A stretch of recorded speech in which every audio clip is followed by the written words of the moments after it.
Aviation-Quest.cc 101, wind 270 degrees, 10 knots, runway 27 left, cleared for takeoff. Aviation-Quest.cc 101, cleared for takeoff 27 left. V1, rotate. Positive climb. Aviation-Quest.cc Stories from above. The views shared in this podcast are personal and for informational purposes only. They do not reflect any employer or aviation authority, and nothing discussed here should be considered flight training or regulatory guidance. Please always refer to official sources. This episode may also contain product placement. For further information, visit our website aviation-quest.cc. Hello and welcome to the Aviation Quest CC podcast. My name is Stefan. I'm one of your hosts today. But of course, as always, I'm not alone. With me here in the virtual studio, we're always in different countries, unfortunately, is Jürgen. Jürgen, how are you? It's amazing. This whole project is really amazing. I mean, as listeners, maybe, hopefully, know by now you're a professional pilot. I'm a mental coach focusing on aviation, and it's, yeah, I don't know. Had you told me a year before when we were planning this project what would happen, I would, I would just have left out. I mean, it's crazy. One of the first tasks normally is continue and work on my mental coaching syllabus for aviation professionals. I mean, I mentioned this before in I think especially in episode 31. It's an internal coaching manual focused on the what I do, coaching pilots in mental preparation or helping them with mental preparation and operational readiness. And then I go often to LinkedIn. And today, Stefan, I took care of all the messages yesterday evening. So I thought today everything will be fine. There were 7 messages. Seven. Yeah, I have to take, everybody who is writing me on LinkedIn knows that I am really, thorough. Also, Stefan knows that I write thoroughly and conscientiously back. And this task is waiting for me later on. But as it looks by now, we are not running out of guests. I'm already coaching pilots. And also today, we already made it with episode 35 to one of the VIP flight instructors, maybe one of the most famous flight instructors on planet Earth. It's crazy, Stefan. Yes, so today it's episode 35 for anyone who's counting. We welcome the young man called Jason Miller, quite famous for those of you who are online. He's, I guess, the founder, we could say, of the Finer Points podcast. He has a career in teaching young pilots, or, well, pilots. Let's not be discriminative in terms of age. And he's made a proper career out of it. He seems to be extremely good at what he's doing. I don't know how many people he's trained, but it must be a lot. It's his life, it's his passion, and we wanted to hear from him how he got into the profession, how he managed to build up such a huge following online. We talked about his YouTube channel, which is huge, absolutely huge, and of course, what it takes to become a good instructor. Jürgen conducted the interview as always, and I really enjoyed listening to it. Jürgen, it was a very good interview, right? Yeah, I mean, Jason Miller, by the way, to have maybe some really follow and subscribe tips here, came to me with Pilot to Pilot podcast. By the way, Pilot to Pilot podcast, Justin Seams, if you listen to this, great work, keep going and be our guest sooner or later. Yes, you will, don't know. I've sent you an invite, maybe it got to the spam box, I don't know, but somebody got contact to Justin Seams, certainly we want him here on the show. But Jason Miller was a couple of times at the Pilot to Pilot podcast. So also absolutely subscribe to Pilot to Pilot podcast, subscribe. Jason Miller's the Finer Points podcast. And if you haven't, certainly subscribe to our podcast, but this is enough of subscription today. But I mean, Jason Miller, I think many pilots, it's his way. He is not teaching. I mean, certainly it's about flying, but it's not just through instruction, but also through communication and clarity. The way he is teaching and the way he is communicating, the way he also came to me, as I said the first time via Pilot to Pilot podcast, I just thought, I have at least I have to try to get this man on the show. And yeah, it was an endeavor. It was a couple of emails. He got a whole team. I mean, this the finer points is not just a podcast. It is a podcast, but it's a company. And also, I mean, FS Clips is your YouTube channel, Stefan. But if you look at his numbers, you Yeah. have goals, huh?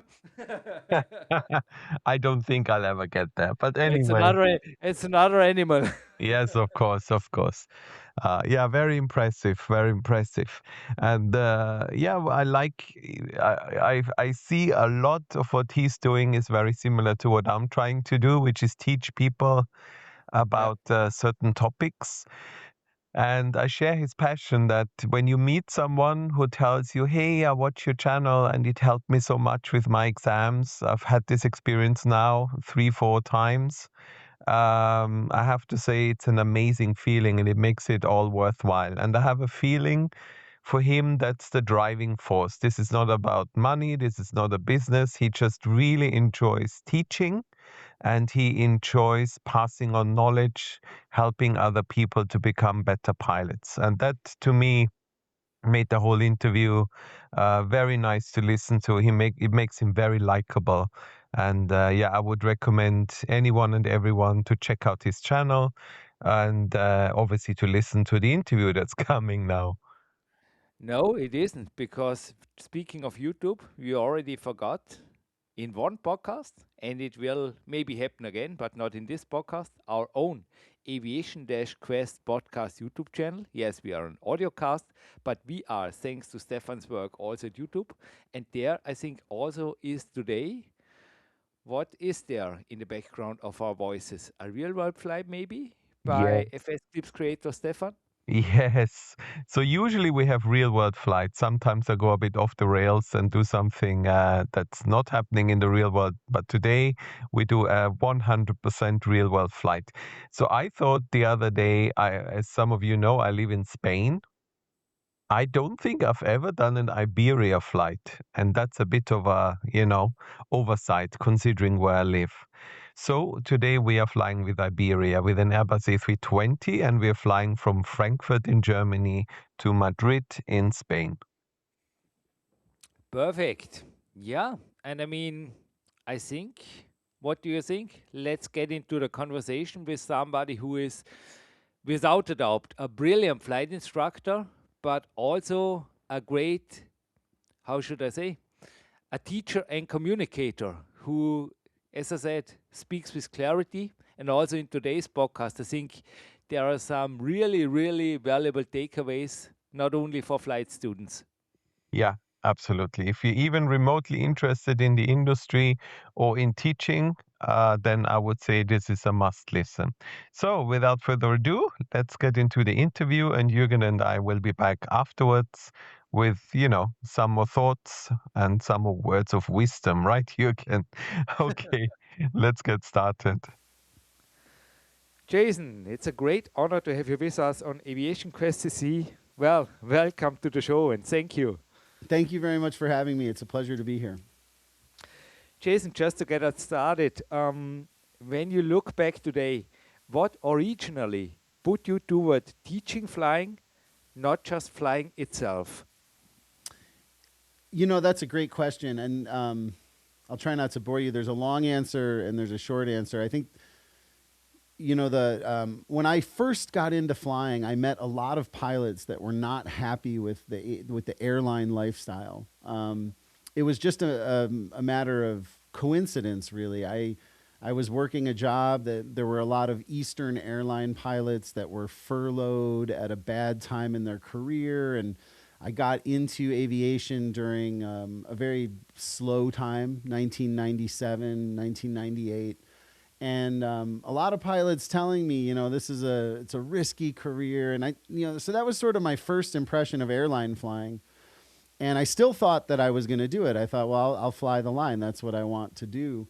But when I moved to California from Chicago in 1998 and started working on my instrument rating, I found a very unique environment in California. I met instructors that had been teaching for their whole lives, you know, that had never gone to the airlines, and it's partially due to the climate. You know, you can fly every day, all year. There's no Sure. weather really that grounds you. There are a lot of clients with money and a desire to succeed. So the rates that instructors are able to charge is somewhat higher than other places in the world. And as I started meeting those people, old Navy pilots and other folks that were teaching flying, I really, for the first time, saw that it was possible. You know, I don't think I really thought it was a possible career, and I realized I loved it. You know, it's really a people job. You know, it's people say to me sometimes, "How can you say the same thing all the time?" And it's like, well, I might say the same thing, but I'm saying it to a completely different person. You know, so really I found so much joy in helping people succeed and helping different individuals accomplish their goals, and the lifestyle suited me. You know, I'm a family man and I'm home every night, I'm home every weekend, and and it was possible for, you know, in California, in the Bay Area. I found a lot of success teaching flying, and just found it to be a really enjoyable job. Jason, besides the environment, was there maybe one specific moment where you realized that instruction and communication would become your main contribution to aviation? Yes, I think so. And it's all, you know, a perfect storm. It was 2000. I started teaching in Oakland in 2002. And I knew that I loved teaching. You know, I knew that I loved being with people and meeting different people. And I still think it's incredible, by the way, the people that show up in my airplane are almost without doubt extraordinary individuals. You know, by the time you go for your pilot certificate, you've accomplished things in your life, you know, and so it was really a joy. And then in 2005, one of my clients came to me and said, "You should start a podcast." And of course, it was 2005. I said, "What's a podcast?" And he explained to me, you know, what it was, and it suited me because my first love and my first career was music. So I was a professional musician before I got into flying. And I thought, well, this is wonderful because I can blend my love for flying, my love for teaching, and my and have a kind of creative outlet to produce materials. And I realized right there that I could take the knowledge that I was giving to one individual and somehow reach a mass audience around the world. And that was really the moment I knew that I was not going to fly for the airlines, and that I was going to continue to teach and perfect the art of instruction and do my best to put that material out through the internet, through YouTube when it came, and all the other channels, to try to make a mark on flight training. Podcasting, yeah. I recorded my very first podcast in late 2007, but 2005, Jason, this sounds really like a typical Silicon Valley idea. I think not many people. Exactly. Podcasting was really a super niche back then, huh?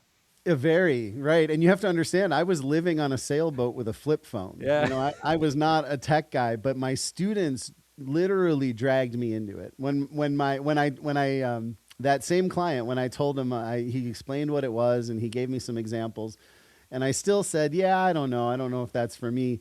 He kind of forced me. He hired me to make podcasts for him. He said, "Fine, I'll pay you. Make recordings for me." And after I made 2 or 3 recordings for him, I realized, okay, I'm just going to do this on my own. And then he became my first sponsor. So he really just kind of pushed me into it. And it was exactly that, just because he was a Silicon Valley guy and knew what this was and where it was going. Okay. But yeah, if you allow, let's go from the digital sphere back into the cockpit. When you think about good flight instruction nowadays, so we record this in April 2026, what is still often missing in your opinion?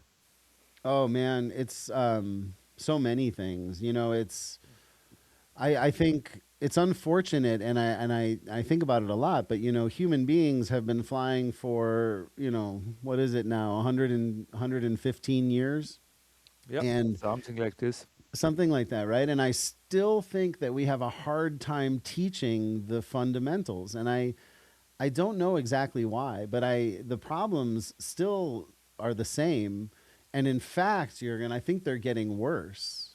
I think that the quality of flight instruction that I see from, you know, around me and around the country, I don't think it's any better today than it was then. In fact, I think we've taken a few steps backwards, and most of it is about the fundamentals, the fundamental relationship to the airplane, how pilots approach flying, like the attitude they bring toward it, and also their just basic skills, fundamental flying skills. So if I got you right with fundamentals, you emphasized, you mean understanding the craft and, so to say, to look behind or beyond procedures and checklists, correct?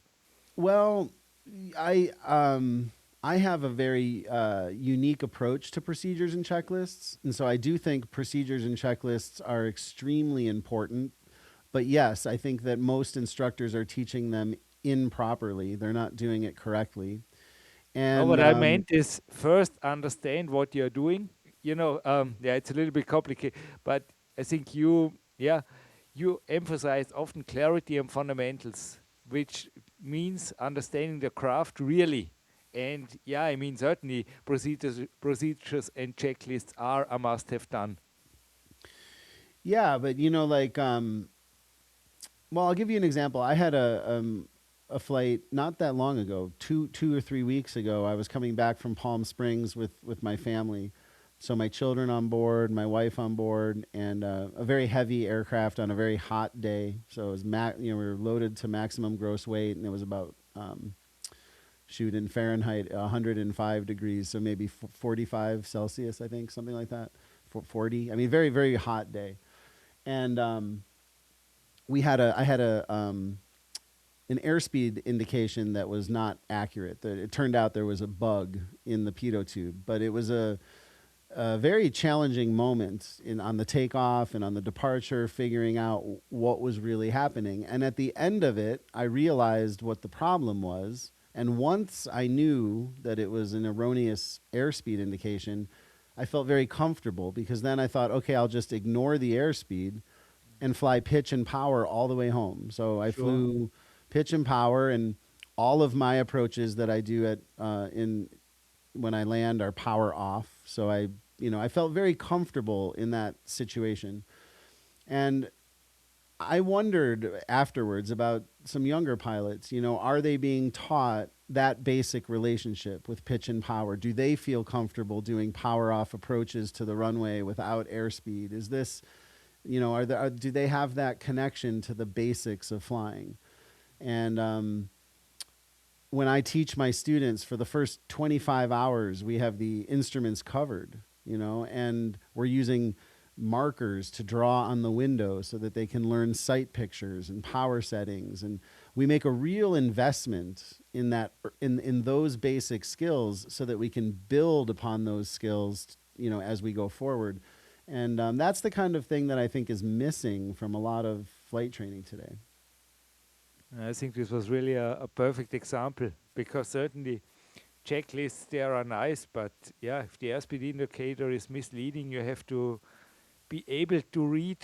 I just was remembering my flight school days when I was taught to listen to the wind, and Yes. just make common sense. How does the rudder feel and everything, or how does the Yes. stick feel, and then you got a picture of what's going on. There must be You have a lot of indication to, so to say, to read the airspeed without the airspeed indicator. You just made me flying a glider back again, Yes, back in the exactly. 90s again. That's exactly right. Like all those different cues, you know, like I would describe that as your connection to the airplane. You know, you are Sure. right, the everything that you're feeling, all your senses. And I think, unfortunately, a lot of the glass panel training that's going on is making it a little more difficult for newer pilots to learn that and to experience that. And if you look at, like at the finer points, we have a private pilot syllabus that's many thousands of instructors are using. And it explicitly says if you're using a glass panel system like a G1000 or whatever it is, that for the first 25 hours, really, the primary flight display should be dark and you should use the backup instruments.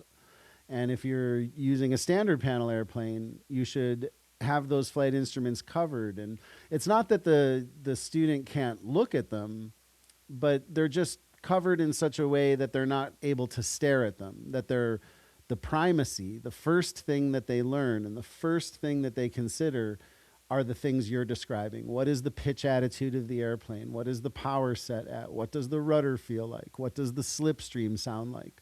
And if you don't invest in that early on, it's very difficult to go back and add that later. I would call it the depths of the knowledge. Would you agree to this? Yeah, it seems that way now. I'm fighting to keep it alive. I don't know if it's dead, but it's on life. No, the depths. Sorry, my pronunciation mainly. The depths. The deep, so to say, the broader picture of knowledge, not the depths of knowledge. Sorry. Oh, I see. Yes. Yeah. There was depth of knowledge. Yes. Sorry, I misunderstood you. The depths of knowledge. What do you think about this? Yeah, I think it's absolutely it's 100% correct, and that's it's everything is built on a good foundation. There's a now that I have children, it's interesting because there's a teaching philosophy. I'm not sure if this is common in Europe or not, but it's a Waldorf is the philosophy, and it's a slightly different approach to learning where they wait a little bit. They don't teach the kids to read right away. They're not putting them into hard math lessons when they're 7 years old. Instead, they're building other skills. They're building social skills or problem solving skills or teaching them art or teaching them how to knit, teaching them how to see a problem through from beginning to end. And then later, when the children are maybe 8 or 9 years old, they start bringing in the more academic knowledge.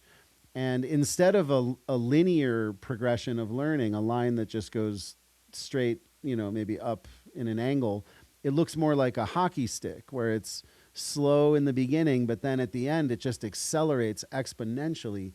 And those children, the children that are coming out of those schools in my area, are the top test scoring kids in the whole county. They're getting when they graduate the secondary schools and stuff, they're performing better than all the other kids. And that's really what that's what we've been trying to do with flying. And that's my point, is that if instructors could take 25 hours in the beginning to invest in the foundation so that you're building your house on a very solid foundation, everything else downstream, flying approaches, performing flight maneuvers, doing cross-country flying, whatever it is, all of those other things will be better, and that pilot will perform better if the foundation is solid. And unfortunately, when people go in for flight training, there's two things. Most instructors don't know this or see it that way. And also, the students are not entirely tolerant of it because they're not being, the instructors aren't confident in that approach. So, instead, people will go in for flight training and they'll learn how to do a steep turn or how to do a power on stall or a power off stall, and they go right into the maneuvers. Well, if you don't have a solid foundation, you might be able to fly a maneuver, but you really skipped over the learning that the maneuver was designed to teach. Mm-hmm. Jason, you mentioned the finer points a couple of minutes ago. How did the finer points evolve over time from your work as an instructor in what it is today? I mean, it's a platform. Yeah, it started as a podcast in 2005, and then a YouTube channel in 2007, and really just a way to get some of these thoughts out there, some of the philosophies that I knew that this was somewhat unique because even in my own flight school, people were not choosing to learn this way. And there was one particular instructor that I met, Richard Anderson, who was my mentor really over time. I ended up working for a lot of years, and Richard was charging a lot of money, and it was not easy to go through his program, and most people avoided it. They just went the easy route. And I started to notice, I did not. Once I knew that I was going to be a teacher, I gravitated toward Richard, and I just kind of put myself in as his apprentice, and said, I want to learn everything that you have to teach. And one of the things that stood out to me is after I was trained, all of those friends of mine that chose not to train with him started calling me saying, hey, can we go fly this weekend? Can you show me some of that stuff Richard showed you? And I started to realize, wait a minute, this is special knowledge. And so that's where the podcast came from. I started to really talk about these concepts and try to get the word out, and the YouTube channel. And ultimately, it evolved into a training platform, which, we have an iOS app today that really is the embodiment of all that work. Mm-hmm. Yeah, and certainly also the YouTube channel. I am one of your 142K subscribers. All right. Thank you. Yeah, it's an institution here in the internet. Well, it's quite an honor. It's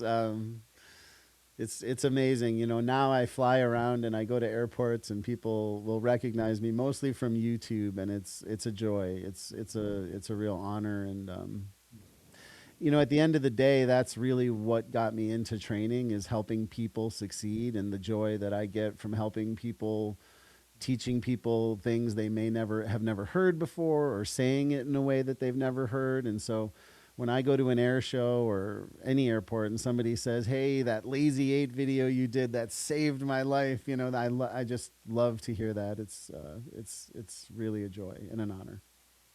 Already building a really nice bridge to my next topic here, mentorship and communication, if you allow. What role does mentorship play in aviation today, Jason? And where do you think it's underutilized? I don't know exactly. Well, I don't know where it's underutilized. I guess part of mentorship is good. It really is, because anything that you're going to, people that have gone down the road before you, even if it's a negative message, is good learning. For example, like when I was working in Chicago, meeting all those airline pilots that weren't happy with their jobs, and the NetJet pilots that weren't happy with their schedules. I did not like listening to them complain, but it was a good part of my education. It led you to the solution, flight instructing. Yeah, you know what I mean? I'm glad that I know that, for NetJets, 7 days on, 7 days off is a very difficult schedule. And I know that now. So the learning is always good, but unfortunately, I don't think that mentorship helps much with the problems we're talking about, because I find that most pilots are just passing down what they know, and it doesn't help fill these holes. It doesn't, unless you happen to find a mentor who understands this. Like, I'll give you an example. Here at my home base, Juan, I don't know if you know the Blanco Lirio YouTube channel. Sure. Yeah, Juan Brown is here also. And Juan is a fantastic mentor. He's a great, he understands it all. And he and I agree on almost everything when it comes to flying. And he has a mentor, Kellen, who works on his YouTube channel. And so Kellen happened to find a wonderful mentor. But there aren't that many Juan Browns out there. There's just as many mentors probably telling people, oh, don't worry about that. Just get to the airlines as fast as you can. Get your seniority number, and then you'll be able to upgrade to captain. So you really have to kind of listen to everybody, and that's very easy to do today because there are podcasts and YouTube and whatever. But if you're a young pilot, I think you have to kind of listen to everybody and see where your heart takes you. See if you can. It won't always be great advice, I guess, is what I'm saying. But also this moment in the podcast, let's allow to jump back into the cockpit. Jason, how important is language in communication, so especially directly in the cockpit, in shaping a pilot's thinking? Oh gosh, it's very, very important. Um, it's extremely important, and it's also very difficult. One of the things I say to instructors when I'm teaching classes of instructors is one of the hardest parts of the job is that on the first day you do everything, and on the last day you do nothing. And knowing how and when to get yourself out of the equation is a very difficult challenge. So part of it is simply there's an art to when do I say anything at all, because it's just hard to measure. If you're doing everything one day and everything the next day and everything the next day, it's like how do you get yourself out of that? And then the kinds of communication you're doing. Sometimes in the cockpit, it's appropriate to say something immediately, say something harsh, and say something intense. There are other times when it's appropriate to say nothing at all, but to make a note on your notepad or kneeboard or lapboard or whatever you have, and discuss it after the flight. So that's another difficult thing, knowing what should you deal with right then and there, and what should you deal with later. It's interesting that, Richard, my mentor, was, I joke that he was sadistic. He was not a very nice guy. And he would do things like slap me in the back of the head or jab me in the ribs with a metal pole that he had. And I hated it at the time. But I'll be honest, sometimes, and I do not, to be clear, I do not do that to my students. I do not physically assault my students in any way at all. But sometimes I think to myself, he was more effective than I am, and how do I achieve the same level of effectiveness? I used to call it training by trauma, but there's a learning law. It's called the law of intensity. And the law says that those experiences that are intense are experiences that you'll remember. And Richard was very good at the law of intensity because he didn't mind assaulting me. But sometimes you just have to do that with words. And sometimes those words have to be sharp and pointed. Sometimes not. Sometimes the words have to be soft, and this is, we're really getting into the art of instruction, which is really what I love. I think that people don't understand the depth, to bring that word back, the depth of how deep instruction can go. I think most people think, well, you sit down and you show them and they do it and then you do it and you transfer this knowledge.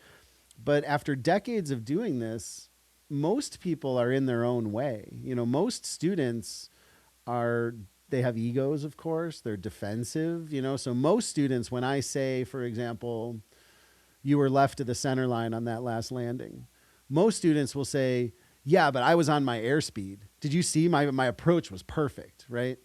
So their response to me is a defensive response to my criticism. So learning how to navigate that is always a challenge. So I've learned, for example, with students like that, I would say, man, that approach looked great. Nice job on the approach. You were left to the center line, though, on landing. You need to fix that. And as long as they hear something positive before they hear the criticism, they can open their ears and learn it. And then which words you choose is another one. Is it pull back, or is it back pressure, or is it more elevator? What are the words that you're actually using? All of that stuff matters. Have you seen maybe or do you remember a specific moment where the right explanation of yours really changed a pilot's entire perspective, let's say on a maneuver or something? Well, I mean, I don't know if it's anything I've said, but there's this concept of the Lindbergh reference. I don't know if you've seen that. It's It's I call it the Lindbergh reference, but it's that's just a catchy name for something that other people figured out a long time ago. Rod Machado used to call it the pizza slice, I think. I mean, I don't know. I used to call it the golden reference, but there's this particular, I always say for any problem in an airplane, there's a solution. Yeah. And the solution is where you look and when you look there. I mean, everything is based on visual references. And I find most students are not taught this. So most students are trying to stretch their neck or crank the seat up really high so they can see over the nose. And once they lose the reference over the nose, they have nowhere to look or nowhere to go. I would say 80% of the time when I tell pilots to push their seat lower and to pitch the aircraft up such that they cannot see forward, and then I teach them what references work when they can't see forward, such as the Lindbergh reference or the left wing reference, that's always an aha moment for pilots. They are usually shocked they haven't been taught that before, and it usually helps with whatever the maneuver is that we're doing. It was almost just, again, I was in the glider cockpit. I had in the ending phase of my training such a great instructor, and he taught me in easy words. I mean, it's a long time ago, but how to spot out the aiming point, where I really got to the threshold. And this somehow made me, from there on, once it clicked, every landing was, it was easy going. But it was also the visual reference before that, it was unclear. I cannot tell you how he explained it other than the others, but there is often the way a flight instructor explains you something can make a huge difference, can mean a steep learning curve from one flight to the other, or really an approach that is suddenly, it's just basic knowledge. Yeah, absolutely. And sometimes there's no rhyme or reason to that, and we were talking a moment ago about the challenge for instructors, pulling themselves out of the situation. One of the best things instructors can do to help with that, and I still do this religiously, is use colleagues for phase checks. Because when you're working with somebody and your head is you're completely together, it's very easy to lose perspective on the big picture.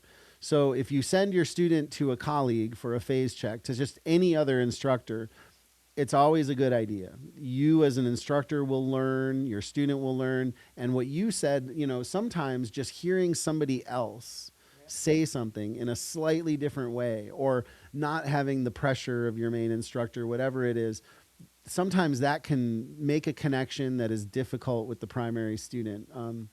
For me, I learned crosswind landings from somebody that was not my primary instructor. Just happened to be a windy day and my instructor didn't want to fly, but I was hanging out at the airport and somebody else wanted to fly. So I went with a different instructor. Not better, not worse, but the way that instructor said it, the way that instructor showed me, for some reason, it clicked. Yeah. And so, yeah. Yeah, same happened to me. They were all great instructor, but this one specific instructor, he said it to me, or he explained it to me in the plane in a way, I suddenly understood it. I don't know. Yeah. But I back then, the others, they said similar things, but in his words, was suddenly, this is the aiming point. Now I know what he's talking about. Yes, exactly. And actually, I did just think of a very specific example of language that works for me. So I find with side slips, the language I use is point the ailerons in the direction you want the airplane to move, and use just enough rudder to prevent the nose from coming with you. So it's a difficult maneuver to teach, because if you look at a forward slip, it's the same control inputs. Like if I was explaining to a student, how do you do a forward slip? Well, you cross control the airplane. You push rudder in one direction and you push aileron in the other direction, and that's a forward slip. And then they say, well, how do you do a side slip? Well, you push aileron in one direction and rudder in the other, and that's a side slip. So what's the difference? And they're very, very different maneuvers. The side slip is very subtle. It's extremely subtle, where the forward slip is a very gross maneuver. So for the forward slip, you would say just push the rudder to the floor and then use aileron to keep flying a straight path. But the side slip is very subtle. And what I was seeing is that all these students are using too much rudder in the side slip. They'll point the ailerons a little bit because they're afraid to hit the wing on the ground. They won't point it a lot. They'll just bank the aircraft a little bit, and then they'll push a lot of rudder like they do on a forward slip, and the nose kind of goes sideways. And instead of moving sideways, the aircraft is now just kind of cross-controlled, forward slipping, and is going to land with a big side load on the runway. So in an effort to get students to understand the subtlety of the side slip, I started to say only enough rudder to prevent the nose from coming. So you use the ailerons to bank in the direction you want the airplane to move, and looking forward, just enough rudder to stop the nose from coming. Not point the other way, but just to prevent it from coming with you. And that language clicks for a lot of people. No clue how you're making this magic experience, but my mind is already again wandering back to flight school Styria and a super safe flight. There is so much fun in a side slip in a training glider plane. It's safe, it's fun, and it's almost magic. You can make the steepest approach possible and still, land on point. Yes, I know. It's great.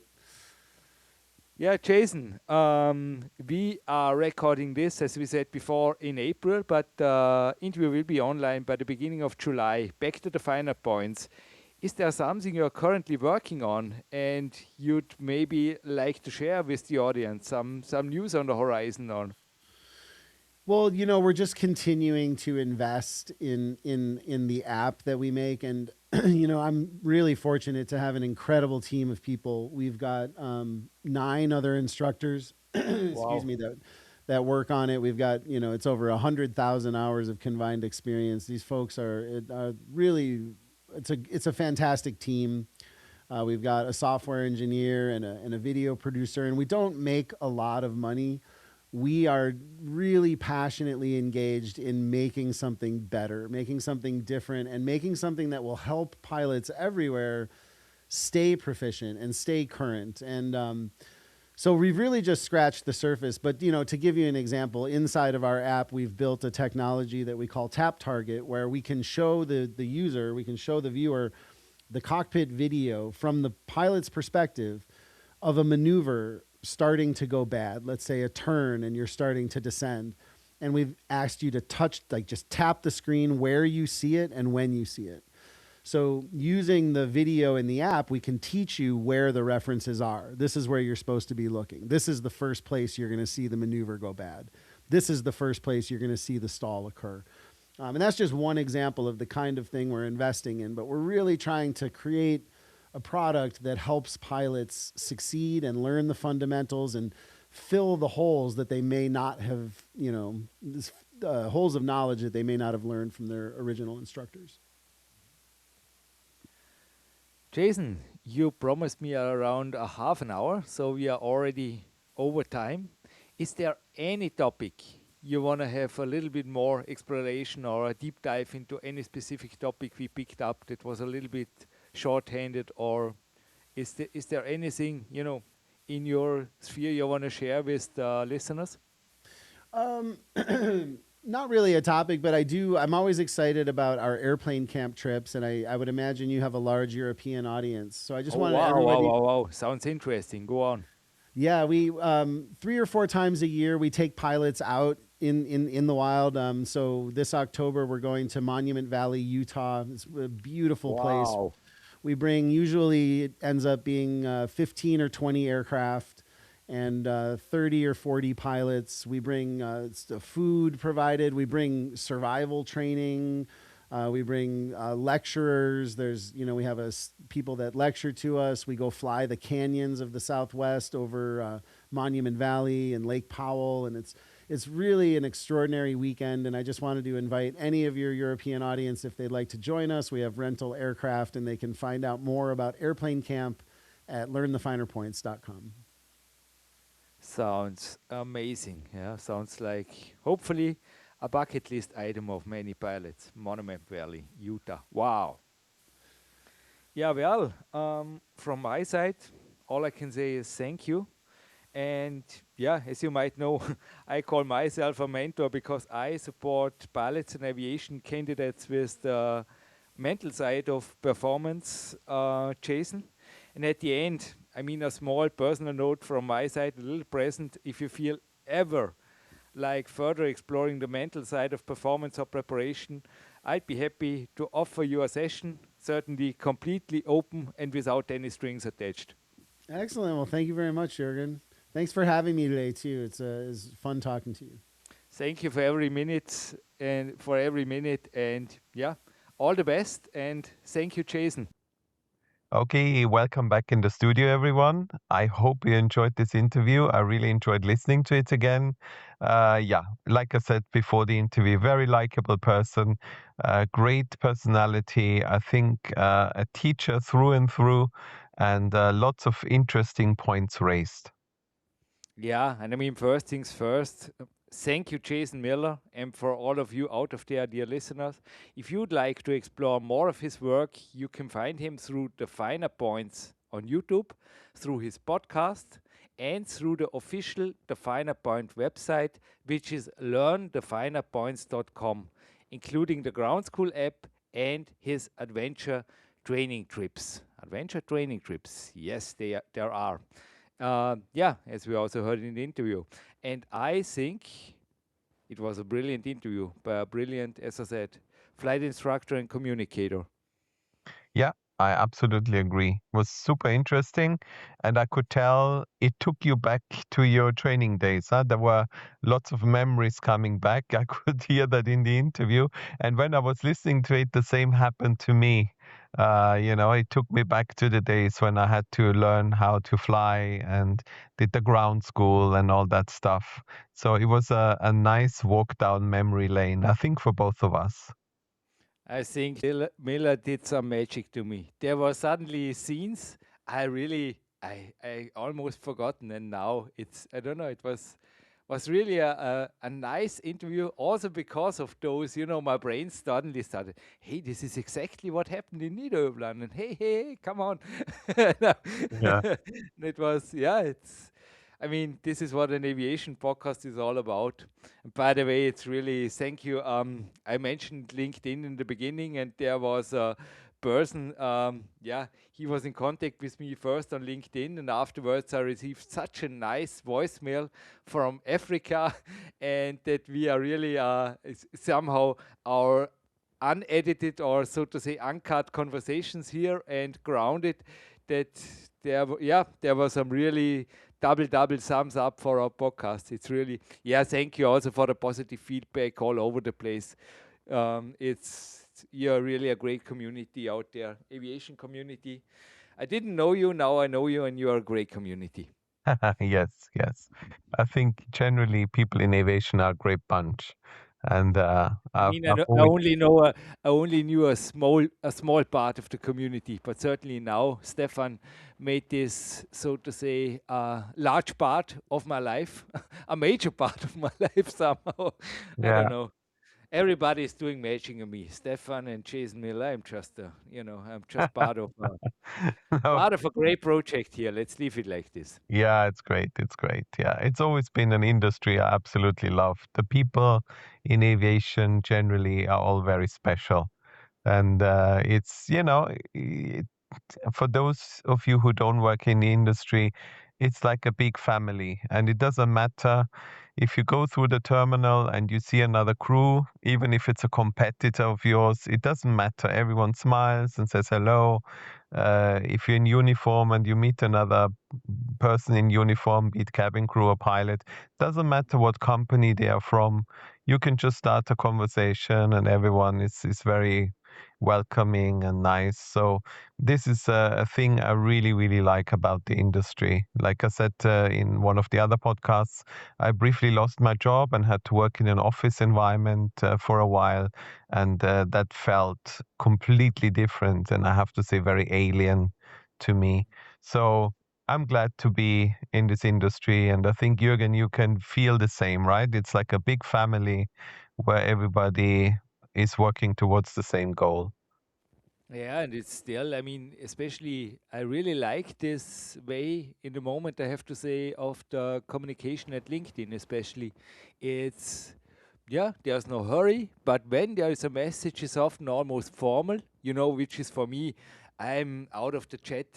I was never, somehow I was never a social media chatter. This was never my way. I don't know. I'm an author, I'm a writer. I've written 7 books, and I like to take some thoughts in what I write, and then I write it. And I think this really is appreciated on LinkedIn. By the way, there is each Thursday afternoon a little giveaway from my, I mentioned in the beginning, my mental coaching syllabus for aviation professionals. And every Thursday afternoon, there is a free version, so to say, a LinkedIn version, I publish on LinkedIn, normally on 3 p.m. But speaking of direct links, so the LinkedIn profile is my name, Jürgen Reis, is in the teaser. This episode also includes at the end of the teaser some direct links of our today's guests platform, so Jason Miller, Finer Points, etc. And there is also the direct link of the Discord server. And I think, Stefan, we had this idea, and I just thought we make a spontaneous, so to say, announcement. If you have questions to us, why don't you just put them into the aviation podcast section on Stefan's Discord server, and we could maybe take care of them in special episodes. What do you think about this, Stefan? Yeah, I mean, we've done one FAQ episode already. So if anyone, because there are things that keep popping up again and again. Yeah. So But if why not? I mean, if there are new exactly, questions, certainly we will not repeat the old ones. no, But as I said, there's a Discord server, and I just thought, because there is something going on. I mean, we are already at episode 35. And certainly, also, if you want to have yourself on the podcast or know a friend who would suit this format, just write us, communicate with us. yeah, exactly. Because sometimes you have a question and the question can be answered fairly quickly. So there's no point in having a whole episode, like a 10-minute episode. But if we collect them all up and answer several questions like we did last time, then of course we can fill an episode with all your questions. All right. Yeah, from my side, I think we've discussed everything.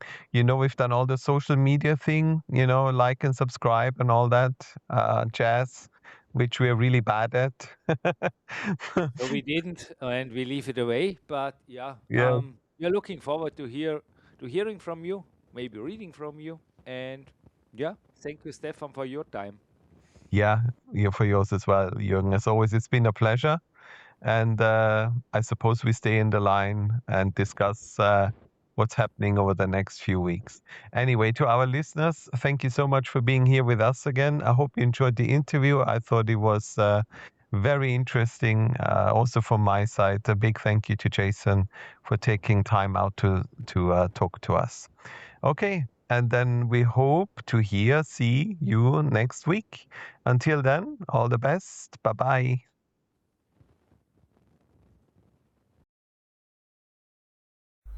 Thank you for listening to Aviation-Quest.cc, Stories from Above. For more information about this episode and everything we do, visit our homepage aviation-quest.cc. We appreciate your time and support, and we'd love to have you back for the next episode. Until then, stay safe, stay curious, and keep your passion for aviation flying high.